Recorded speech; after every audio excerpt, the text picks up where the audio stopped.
Hi, this is Jim from safetywars. Before we start the program, I want to make sure everyone understands that we often talk about OSHA and EPA citations, along with some other regulatory actions from other agencies, legal cases, and criminal activity. Everyone is innocent until proven guilty in a court of law. Proposed fines are exactly that, and they are often litigated, reduced, or vacated. We use available public records, news accounts, and press releases. We cannot warranty or guarantee the details of any of the stories we share, since we are not directly involved with these stories, at least not most of the time.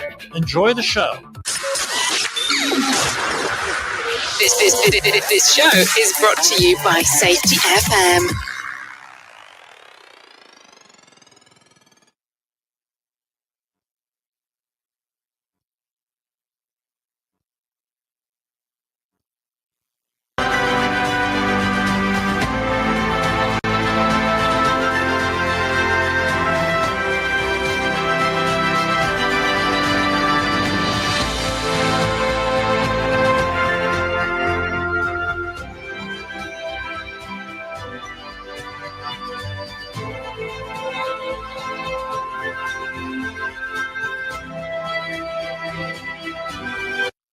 We're starting things over. We're starting things a little bit earlier today because you have some stuff going on tonight. I'm not going to be able to be live tonight, so we're live in the morning. And as you can see, we forgot to turn the microphone on, but that's okay.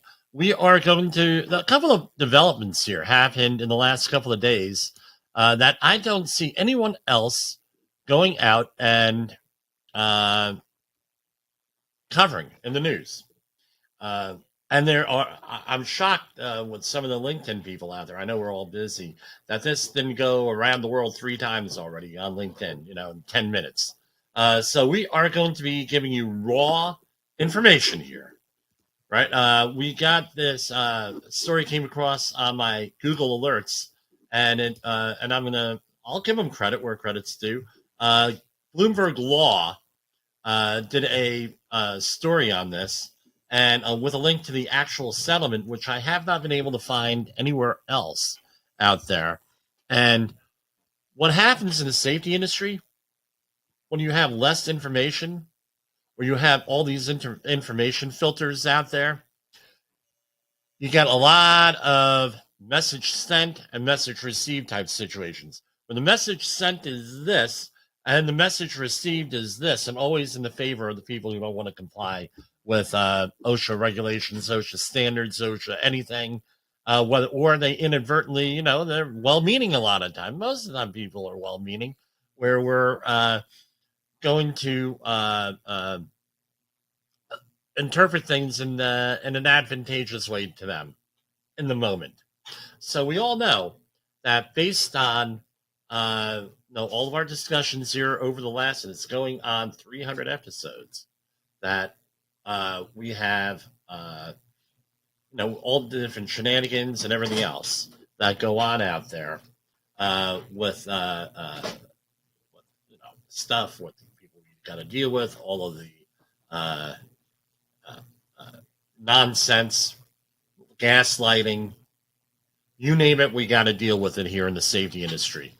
How people interpret things. So, for example, my biggest fear is with this is that it's going to be misinterpreted. For example, how many times have I had discussions with commercial and residential roofers over the last 5 years that they don't have to wear hard hats, right? And they point to an OSHA, and they're emphatic about it. They're very convincing, at least in their own mind, to their own people. And then, that goes to leadership issues, right, where they're able to influence people, that they don't have to wear hard hats. And then you get into it, you don't have to wear, and they hang their head on a letter of interpretation. What the letter actually says is you don't have to wear hard hats if, and I have my broadcast assistant here handing me a note. Okay, great. All right, thank you. That was an important one. Yes, we do have staff in the background. So let me get back up here. So you have folks out there once you read the letter of interpretation from OSHA, it says you don't have to wear hard hats if you eliminate all overhead hazards. And then you start to point out to them, well, you have this overhead hazard, this overhead hazard, this overhead hazard.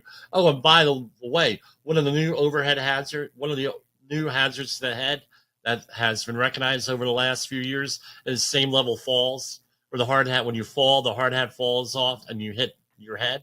So I don't think you're going to eliminate all of those. And based on your housekeeping issues, I don't think that you're going to eliminate that. And blah, blah, blah. And you go on and on. So therefore, put on your hard hat. And we've had these discussions, and they've been heated, and they don't like them. When we're working for the GC, this is what the rules are. And as we know, basically, OSHA regulations require that, essentially. When they're for the fall protection hazard is one of them, and all different types of stuff. Fall protection standard, all different types of stuff on hard hats. Now, this is going to be one of those, because what happened was the National Chimney Sweep Guild, back in 2017 and 2016, when they were updating the walking and working surfaces standard for the general industry, they put everything out for comment, meaning OSHA. And people commented, and they were the ones who commented, and they had some pretty legitimate comments. Basically, the gist of them are, and I'm going to draw a couple of inferences here based on my experience with this industry, is, hey, we're going to be we're hired to do a job. We're getting paid usually less than $1,000, right, for these jobs as a chimney sweep. Most of the work is done from the ground, meaning from the inside of the chimney in this house, right? And our work on the roof is incidental. Why are we going to be starting to install anchorage points and doing all this other stuff for what amounts essentially as an inspection in a lot of cases, or very incidental work on the roof? It's really not feasible, and you can understand that. And they said the other thing is this: our job is to work on chimneys. If we have to start drilling in stuff in the roof, right, now we're not chimney people anymore. Now we are roof people, and now we're liable for any quote-unquote damages, whatever you want to call them, that we have as a result of the work. So what are we going to do here? And OSHA and them, they have been battling this out since, here, I have the date. It was since April 8th. It was reported, the first story, April 18th, 2017. So they've been going through this for over 6.5 years, essentially, on this. So all through the previous administration, and so much from the previous administration getting bad raps on OSHA stuff, because they actually fought this for how many years? I don't know how diligently, but there was litigation here. And this deal came out. It was reported today is Wednesday, December 6th. So this was reported yesterday by Bloomberg Law, and with a link to the case, we're going to go through it. Now, what's my point? Now, this ruling has to specifically deal with anchorage points, right? Was one of the things. And it has some other things too we're going to go through. And so what they've said is that the chimney companies have to use a qualified person or a competent person and can attach alternative means of anchorage points. For example, a tree, a vehicle, things of that nature, as long as it's done under the direction of a competent or qualified person. Great. Phenomenal. All right. That's what it is. How do you think that's going to be interpreted? And how's your work crew going to interpret it? Your work crew this is going to get filtered down. Maybe it'll hit some trade group, maybe on LinkedIn or whatever. Hey, it's not fair that this other industry has gotten completely exempt from this. Because that's what it is. Message sent, message received. Or the other one. I'm working for a chimney sweep company, therefore I don't have to have anything because we want a settlement from OSHA. That's how it gets received. So it's very important, if you are a safety professional or another person involved in this stuff, that you, or training, that you really go into what is going on with this thing. Don't consider it, you want to do something great, share this video. where we're going to go through it. This way you don't have to. You can say some guy from Safety Wars went and shared this with me, and we could get him on the phone at 845-269-5772, or we could go and give him an email at jim@safetywars.com and visit us on all of our wonderful social media platforms and there as Safety Wars, or me, Jim Posel. My name is here. I am the Safety Shock Jock. So, okay, I self-identified, but I've been called that, right? On there, right?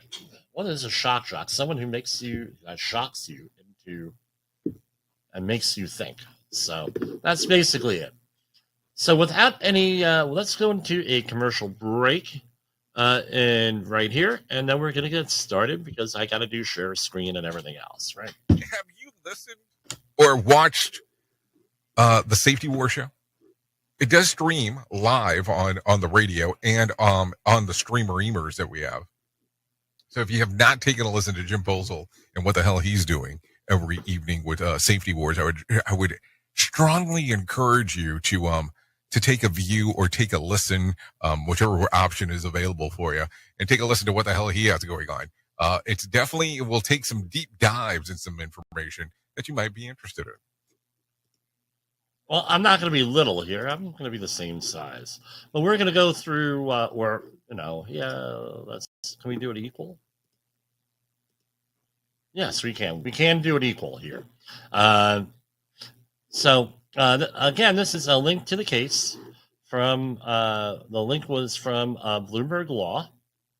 And here, come on, where is it? There it is. Okay. So National Chimney Sweep Guild. This is in the United States Court of Appeals for the 7th Circuit. National Chimney Sweep Guild et al., meaning that there were several other petitioners, and docket number 17-1087 versus OSHA. And here we have, it's a consent to motion to dismiss. Attorneys can tell you what that means. But basically, they have to, my understanding of the law is that the settlement is reached by both parties, and then it has to be approved by a judge somewhere on here. And now this some of the history behind the court under the settlement and everything else. They always give a nice history here. Again, I'm not an attorney. I'm not playing one on TV or the radio. The court entered right on September 12, 2017, at the request of the parties and the Ned Stevens petitioners, whose petitions were consolidated with NCSG's and earlier resolved. The court entered an order suspending the briefing in this matter pending further court order of the court going on. And the last status report advised the court that the parties had negotiated a comprehensive settlement addressing all issues before the court. And going on here. And this was all dated here, through here, and from the counsel. By the way, who's the attorney here? Lawrence P. Halprin, Keller and Heckman, counsel for, why does that name sound so familiar? Is that, hold on.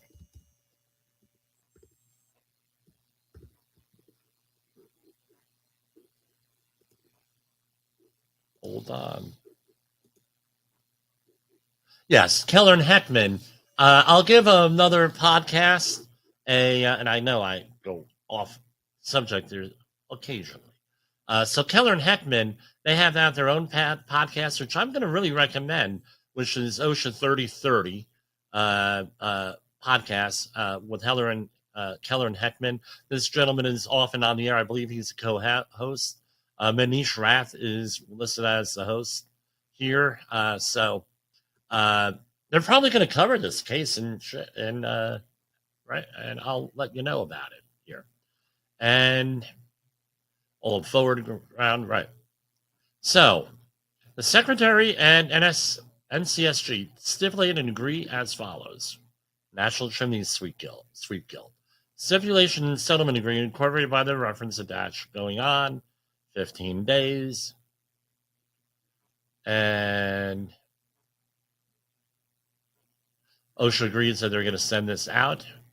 NCSG will conduct outreach to chimney service industry and encourage them to adopt fall protection practices described in the settlement agreement, document those practices and communicate these practices to all their employees who perform covered tasks. The objective of having and communicating documented fall protection practices is to enable the employees at the site being inspected, even if not owners or supervisors, to advise CSHOs of their fall protection practices so appropriate inspection can be conducted without delay. OSHA shall provide the chimney service industry employers until December 1st, 2024 to implement this settlement agreement. Employers who are in the process of implementing this settlement agreement must comply with the requirements of 29 CFR 1910.28, 29, and 140. Those are all general industry. And OSHA shall distribute this agreement. So here is the settlement agreement.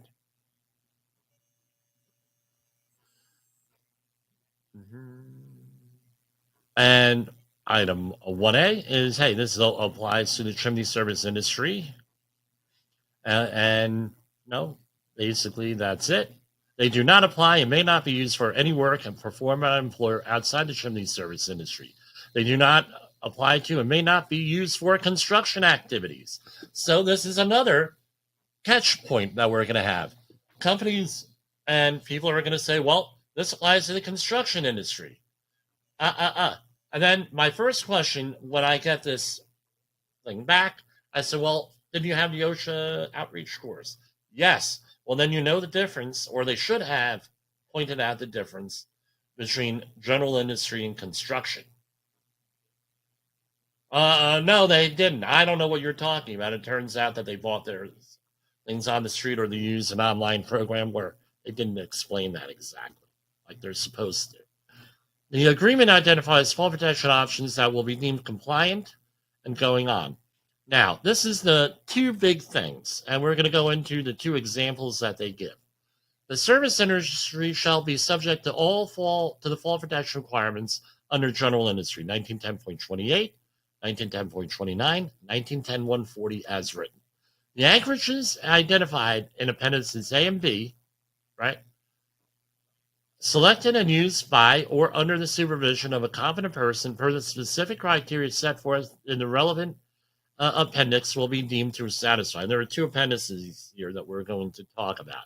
The anchorages identified in appendices A and B selected by or under the direction of a qualified person in accordance with the relevant appendix and used by under the supervision of a qualified person or a competent person in accordance with the relevant appendix, which has part of the complete fall protection, maintain a safety factor of at least 2. Right? So safety industry, you have a safety factor of at least 2 in many situations. Will be deemed to satisfy 1910.140 C13.2. OSHA shall ensure that no citation for failure to comply with the fall protection requirements, what I just mentioned, shall be issued if and when a chimney service industry employer is a compliance with terms of this agreement applicable to the activity at the work site. Okay, so for example, so they give two examples here. A worker using travel restraint system consisting of a harness attached by a carabiner to a rope grab with a vertical lifeline that is threaded through the rope grab, run over the peak of the roof and down the other side of the roof to a tree and attach to the tree with an appropriate knot. Except for the tree, and again, talk about big arguments, talk about what the appropriate knot is. I hit a button. Pardon me, right?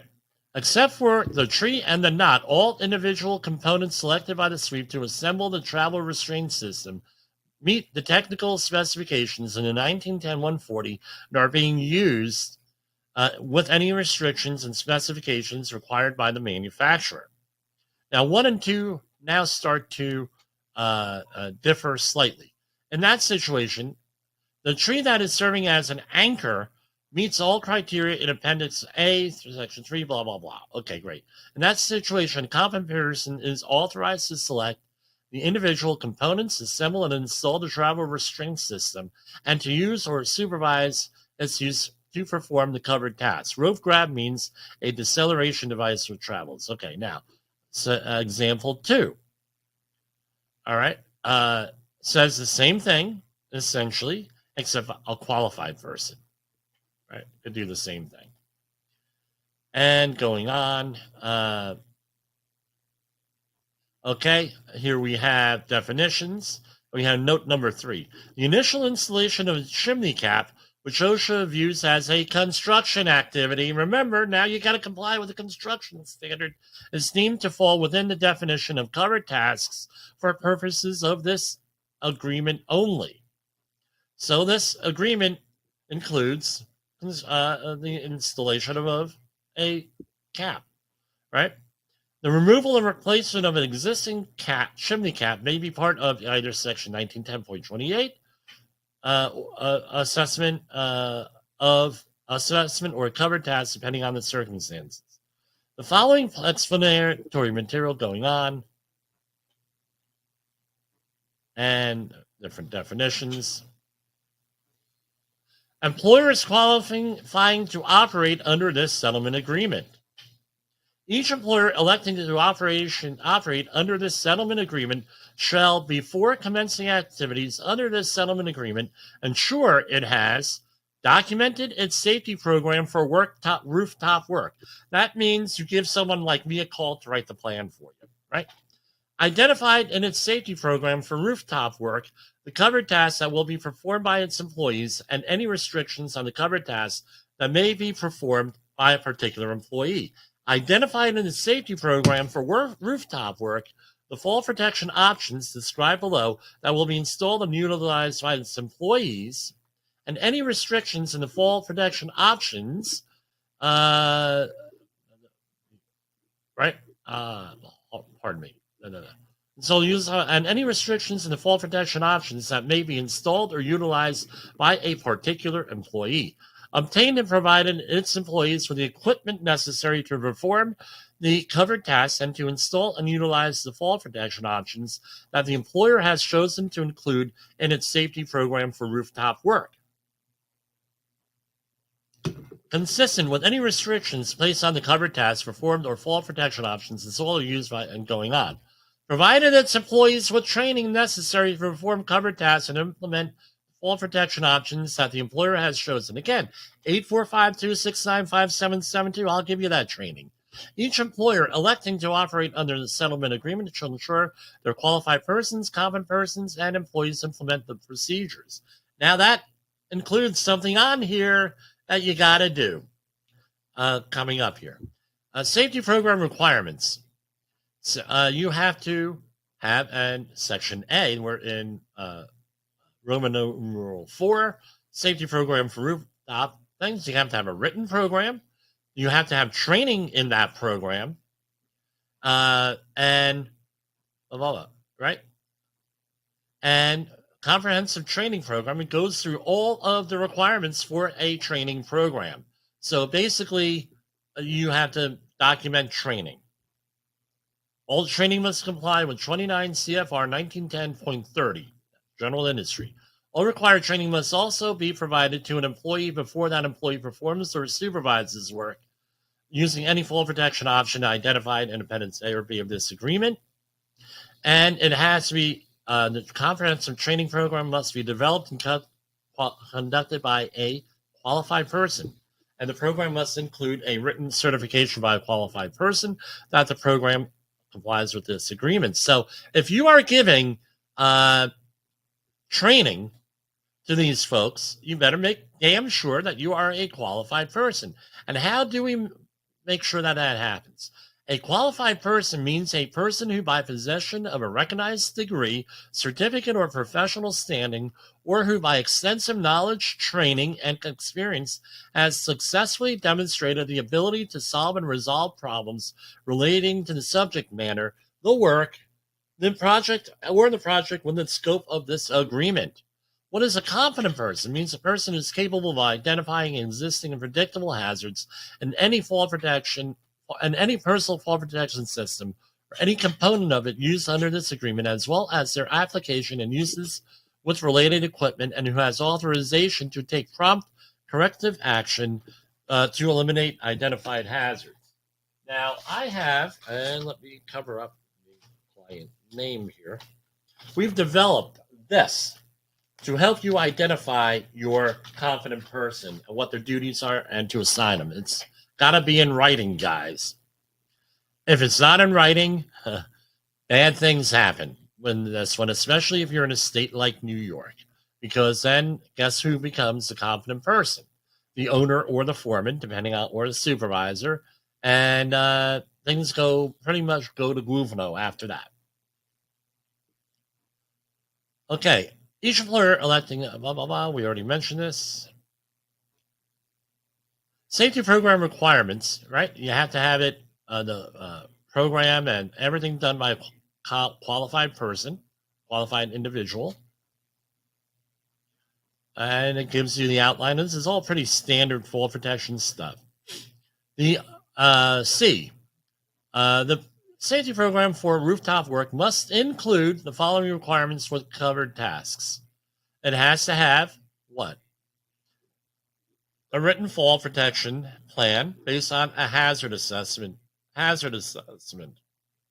And a competent person has to do a hazard assessment. Again, this has to be done in writing here. Every job, I imagine this would be able to take, could be done on a checklist. Not that we're big fans of checklists here because they're very confining and they're only focused on certain things. But probably could do on a checklist or a field plan that we can help you generate. Going on in here, at least one of the workers installing or supervising the installation of fall protection must be a competent person. At least one of the workers using or supervising the use of fall protection person or fall protection system must be a competent person. So, competent person has to be there, either supervising or using. A qualified person must design any fall protection system used under this agreement that is not installed and used per the specifications in this agreement or installed and used in a manner for which the system was designed. The same individual may be both a competent and qualified person. The circumstances require the participation of a competent and qualified person. That requirement is satisfied by one individual who meets the requirements of both definitions. So you can be both. Work on covered tasks. So you have to have it, what the covered tasks are with this. You have to have weather, and you also weather conditions that you're allowed to work under, what your control steps are, what you have to have a prompt rescue with this. Now, this is the important thing. Let me see if I could zoom in on this. How does this look? All right. We're going to zoom in on this one. Here. Employers shall ensure unannounced safety spot checks are performed and documented. Each worker engaged in covered tasks under this agreement shall be spot checked for compliance with this agreement a minimum of once per year. So what does that mean? That means that you better, we have these things called smartphones, right? You might have heard of them. And smartphones, right? You might have heard of smartphones. And smartphones have what is called a video recording feature on it. And they also have body cameras, which all of my people have body cameras because we have issues with people threatening our lives and everything on sites. So, yes. And then I never threatened his life. Oh, yeah. Yes, again. Employer enforcement investigations and retraining, right? So you have to have spot checks. I would recommend that they're videotaped. Some attorneys would say no, but at least videotape. I'm saying there's proof that you were there. Take photos, paperwork, something. Often, as an attorney recently told me, he said, look, videotaping shit could go both ways, Jimmy. That's the way it is. I said, oh, okay, I can see where it could go both ways. So just think of, no, you don't want this to be like the TikTok. And then often what happens is when you videotape things always end up on TikTok, Instagram, or somewhere else. And then, before you know it, you have an issue. Employers shall take immediate action to correct any observed or reported violations in this agreement and retrain employees as required. All retraining shall be documented. Employers shall conduct investigations into any observed or reported incidents or near misses that involve falls from height. This investigation analysis of causal factors shall be completed within 2 weeks of the incident.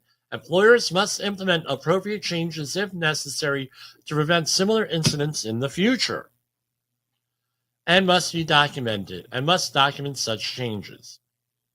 Now,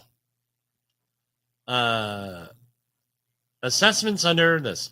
Pursuant to 1910.28, with one exception, fall protection is not required when employees are inspecting, investigating, or assessing workplace conditions or work to be performed prior to the start of rooftop work, or 2, conducting a good faith inspection, investigation, or assessment of workplace conditions and the rooftop work that was performed to confirm all rooftop work has been completed.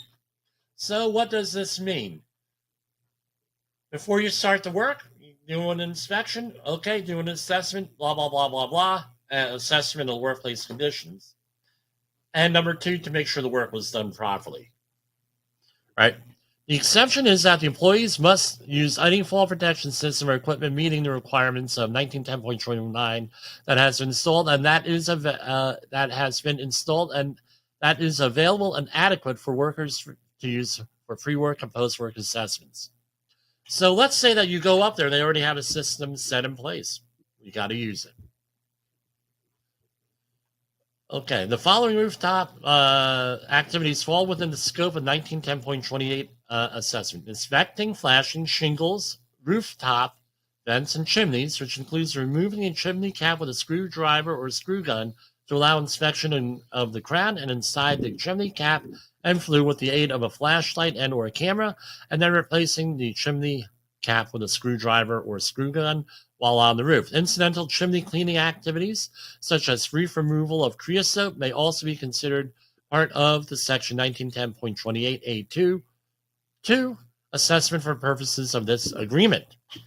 So everybody got something out of this agreement, for this what I get here. Question is, will the worker get that? Will this be good for the worker? Fall protect preference for ground level work. Of course, ground level work, if you can do anything ground level, that would be great. With that, then you can't fall from height. And if there's anything installed already, you got to use it. If it's meets the requirements. When fall protection is required, employees performing covered tasks under this agreement shall be protected from falls by any of the fall options described in paragraphs 1 through 4 below, which is not, remember, listen closely,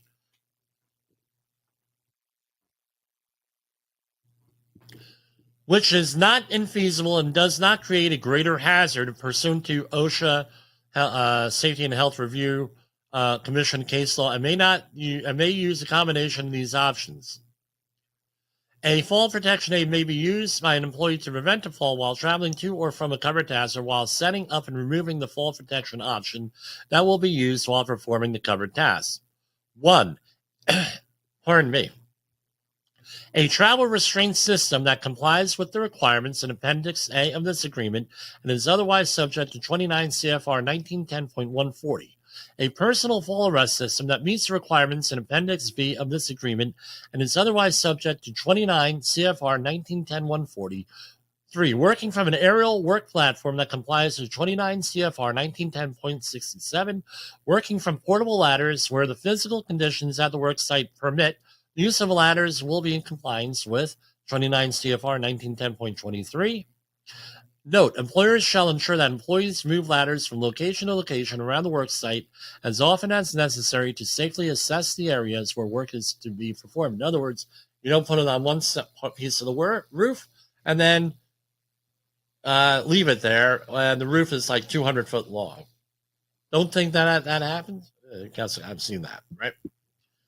And additions, modifications, and updates to the fall protection options described in paragraphs 1 through 4 above that we just read that are designed to make them safer or more efficient while providing substantially equivalent protection may be requested by NCSG, but are permitted only after consultation with the OSHA National Office, Directorate of Enforcement Programs, and receipt of written approval from OSHA. Now, I recently had a client have an issue because they were at a trade group, and the trade group said that they don't have to have SDSs because they're in an exempt industry or whatever, exemptions and everything else. OSHA had a different point of view on that. We'll leave it at that. Yeah, you do have to have SDSs. So be careful here with this paragraph here. If you're going to deviate from these 4 things, you have to ask for a consultation from OSHA on that. And it has to be in writing, written approval, meaning that you're going to have likely, I'm not an attorney, but my understanding is an assistant area director or someone who's like officially designated to speak for OSHA. Not necessarily, I'm not saying anything against them, the compliance safety experts and the compliance officers and everything else, right? My understanding is that you don't have to, that they are not really allowed to make decisions on policy, official policy. However, field conditions, they are given some leeway and things of that nature, which they pretty much, my experience, they use pretty well. I mean, pretty judiciously, and they're very, they tend to be reasonable people with this stuff. But anything official, right, according to this agreement, you got to get a consultation. And you can usually call for an on-site consultation from OSHA with that, right? And they like doing that. Believe me, they like helping you. They like helping people. They don't want to go out there and start writing fines and citations. They will want to help people, and you're showing a good faith effort here. So, exception to the fall protection requirement for chimney and chimney cap insulation only. So this is only for chimney caps. If all means of performing chimney sweeping or insulation chimney caps under sections 6A, B, and C above are infeasible or create a hazard greater pursuant to OSHA, Occupational Safety and Health Review Commission case law. Meaning you cannot say, you know what, that's infeasible. Okay, it's infeasible. Break out the case law book. Break out the precedent with this. Show me where it's infeasible. It can't be some guy like with the COVID issue on TikTok or Instagram saying this X, Y, and Z. The employer may allow employees to enter onto a roof to perform those tasks without fall protection when the following conditions are met.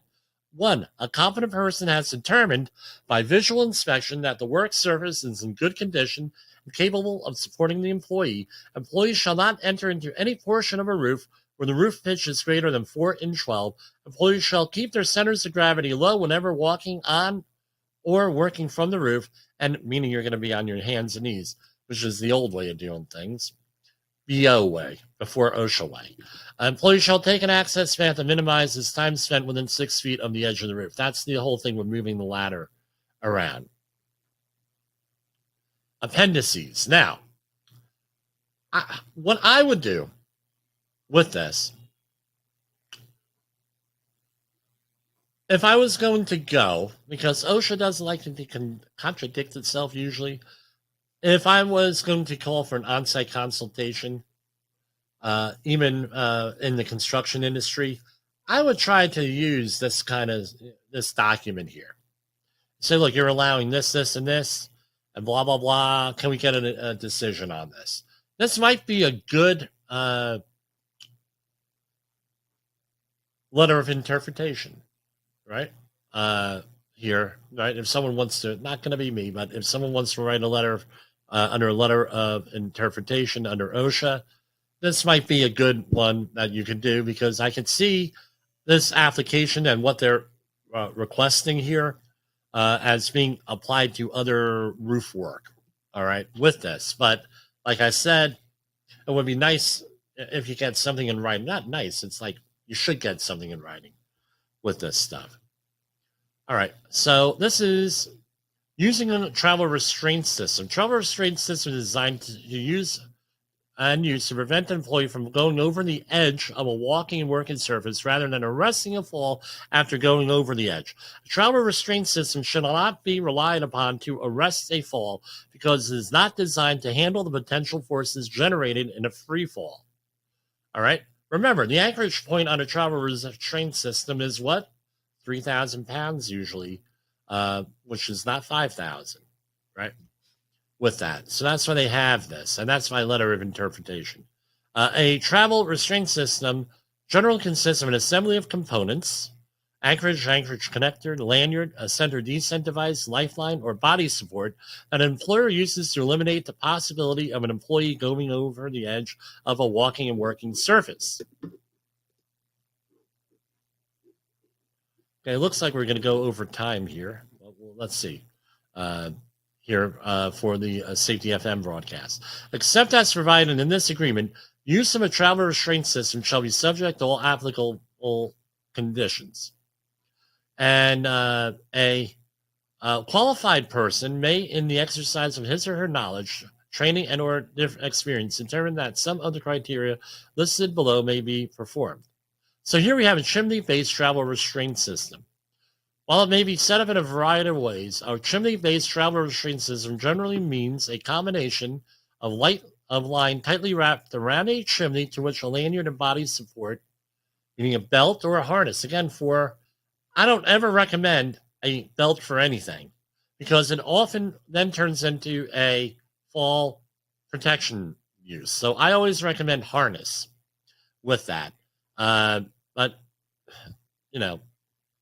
I can just see people out there with a old-fashioned body belt with this, and then God forbid, you know what you're getting. I hate to even imagine what you're going to get.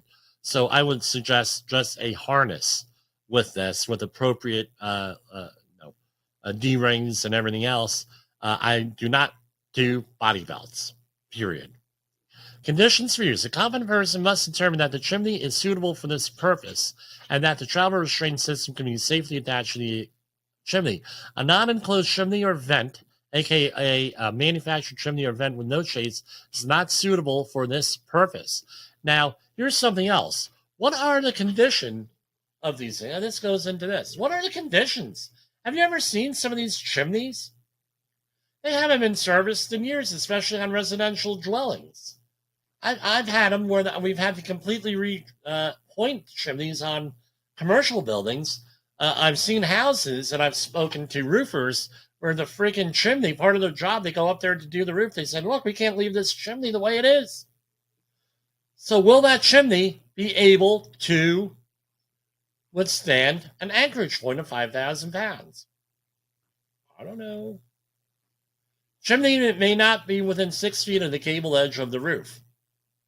Again, why? Because of a swing fall, number one. And number two, you're putting people at work at risk. The restraint line shall be padded where they touch angled, sharp, or rough surfaces. Now, if you don't believe me on this, so you go to YouTube and you have fall protection over a sharp edge, and there's a video put out by a manufacturer that shows what happens when a fall protection rope goes over a sharp edge. It's really a bad situation. Approved ground-based anchorages. Now, this would be where I would, if I was another roofing contractor, I would probably write to OSHA and ask about this to get a letter of interpretation. It's like begging for a letter of interpretation here. The following objects may be used as single anchorage for a travel restraint system when the listed requirements are met. 1. A mature tree that, based on visual inspection prior to use, meets the following requirements. 1. A. The tree has a trunk that appears to be at least 6.5 inches in diameter. B. The tree shall be inspected prior to use by striking the trunk with a rubber mallet in at least 3 locations to determine if the inside of the tree is solid.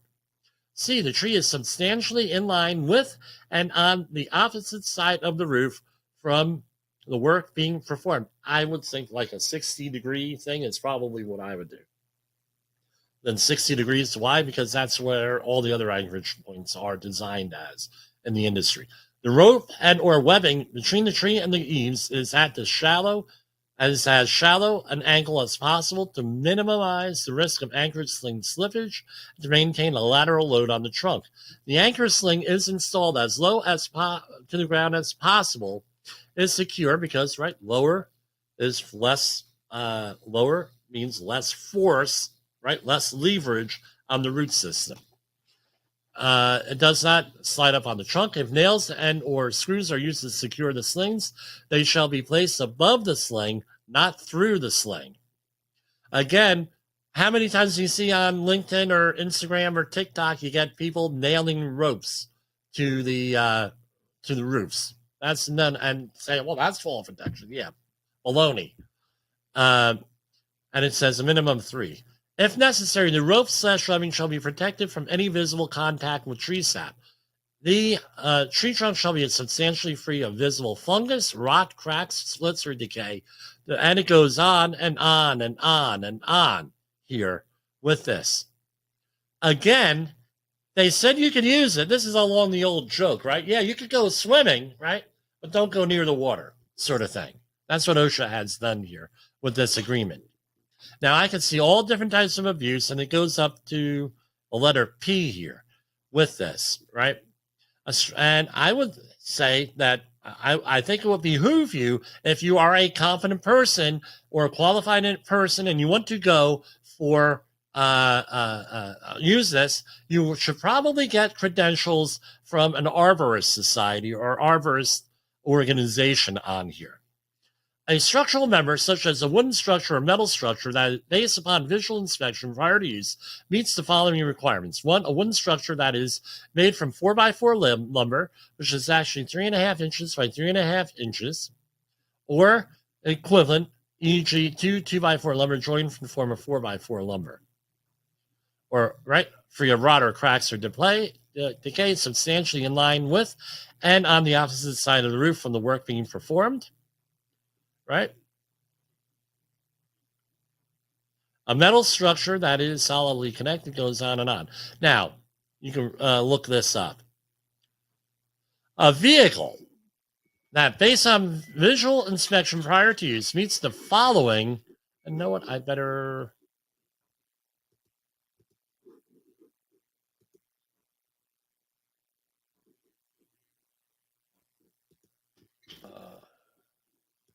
Hold on.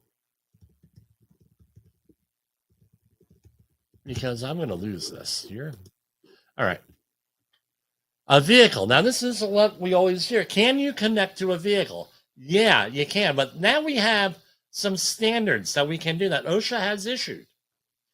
A vehicle that, based upon visual inspection prior to use, meets the following requirements. Has a gross vehicle weight of at least 4,000 pounds. So your used Yugo from the 80s probably doesn't meet this, or a Volkswagen Beetle. The vehicle shall be parked on a clean, dry, stable surface, not on ice, right? The vehicle shall be in line with and on the opposite side of the roof from the work being performed, with a restraint line in line with the length of the vehicle, right? A restraint line shall not cross the vehicle travel ways.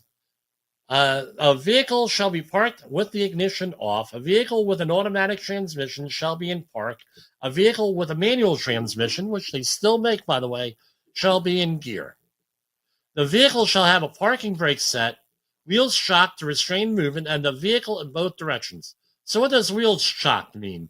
You go out and you get the real wheel shocks, not like the brick that you found on the side of the road. The keys to the vehicle shall remain with the worker performing the roof. This is like a lockout tagout situation. My question is this. What happens if you have duplicate keys? A tag shall be placed near the ignition warning that a vehicle is not to be moved. The restraint line shall be connected to the approved connection points on the vehicle. Okay, try to figure that out. All right? And shall be padded when they touch angled, sharp, or rough surfaces. The only approved connection points that are the following. 1, around wheels. 2, through openings and rims. B, pillar. A, frame. And 5, axle. 4 frame, 5 axles. So let's go through that again. Around the wheels, through the openings and the rims, through a B pillar, a frame, or the axles. All right, that's what it has to be. Again, all of this stuff in writing. Roof travel restraint systems using non-penetrating roof access. A non-penetrating roof anchorage is one that secures onto a suitable component of the roof, but is not nailed, screwed, or bolted to the roof. So there are different systems out there in cases where a system and its components are assembled, installed, and used in a manner consistent with the manufacturer's instructions, specifications for their use, and in accordance with their intended use. Meaning that you cannot just go out and buy this stuff off that place that is named after a river online. All right.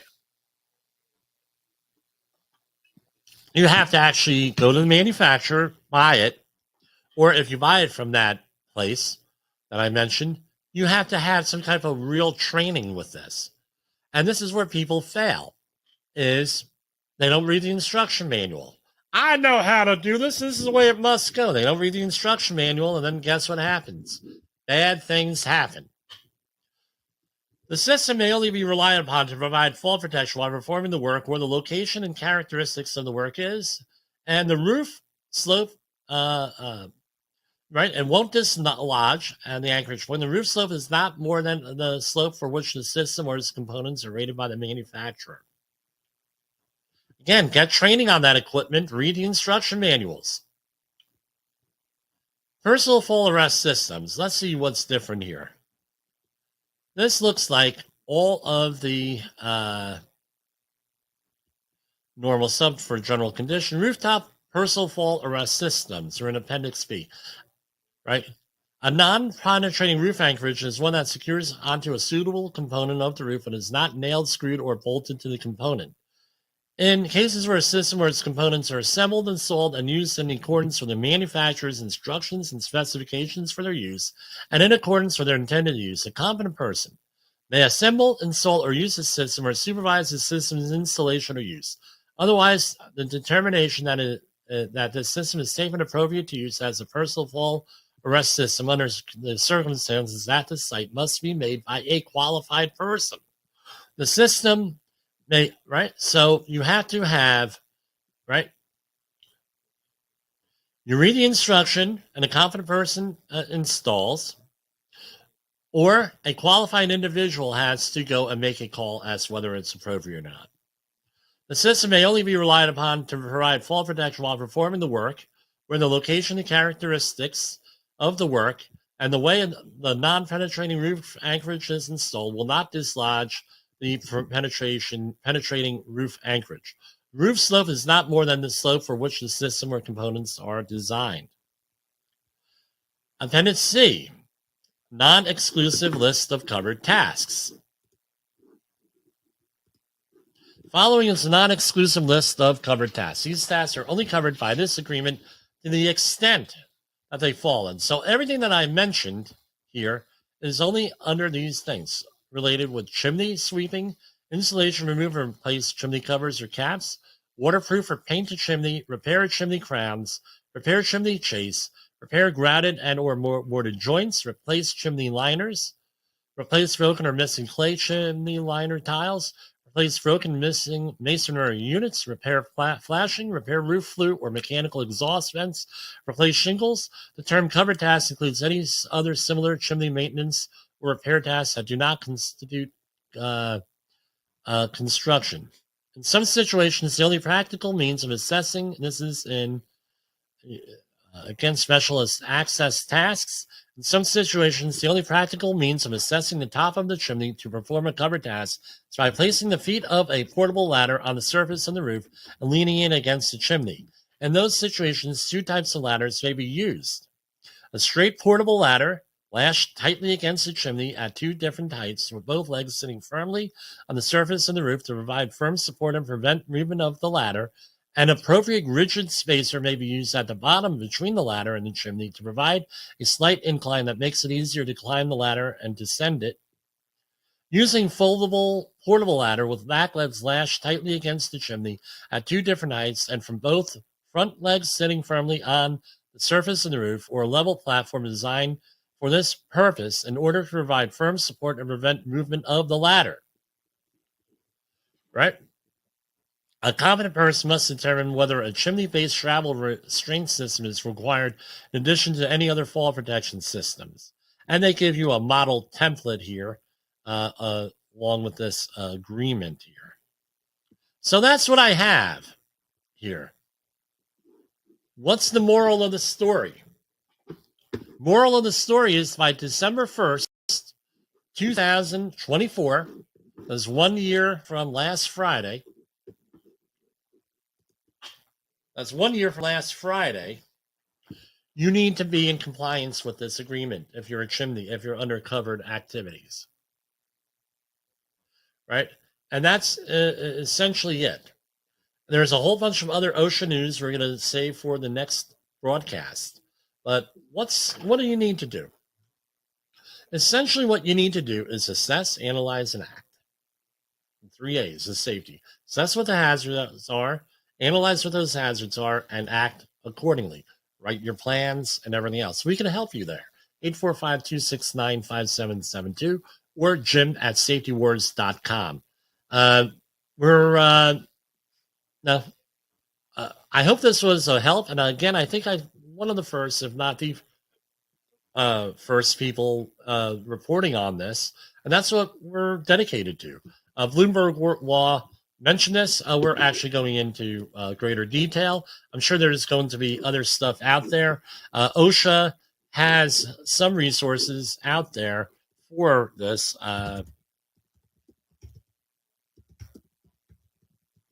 Chimney Sweeps here. Let's see what the OSHA website is. Can I pull it up?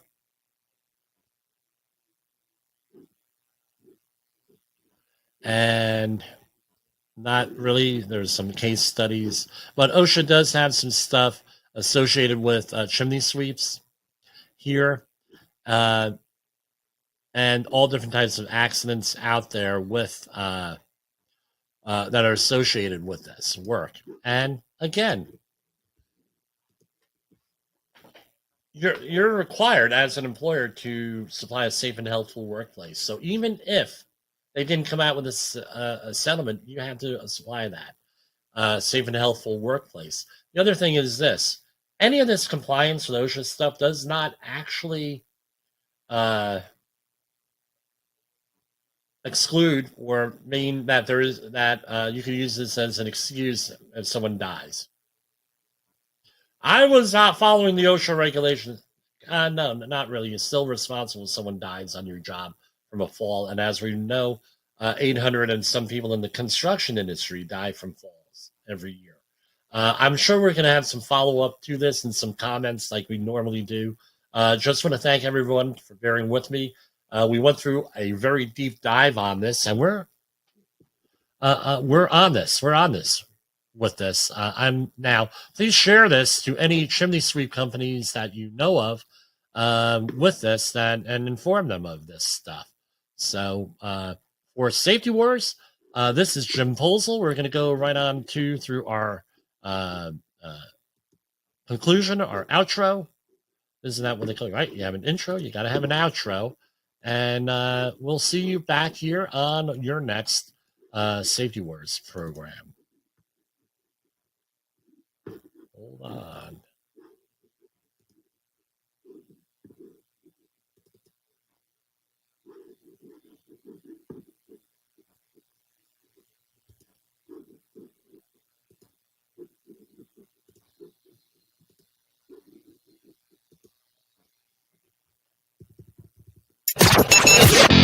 The views and opinions expressed on this podcast are those of the host and its guest and do not necessarily reflect the official policy or position of the company. Examples of analysis discussed within this podcast are only examples. They should not be utilized in the real world as the only solution available, as they are based only on very limited and dated open source information. Assumptions made within this analysis are not reflective of the position of the company. No part of this podcast may be reproduced, stored in a retrieval system, or transmitted in any form or by any means, mechanical, electronic, recording, or otherwise, without prior written permission of the creator of the podcast, Jay Allen. And let's remember that tomorrow is Pearl Harbor.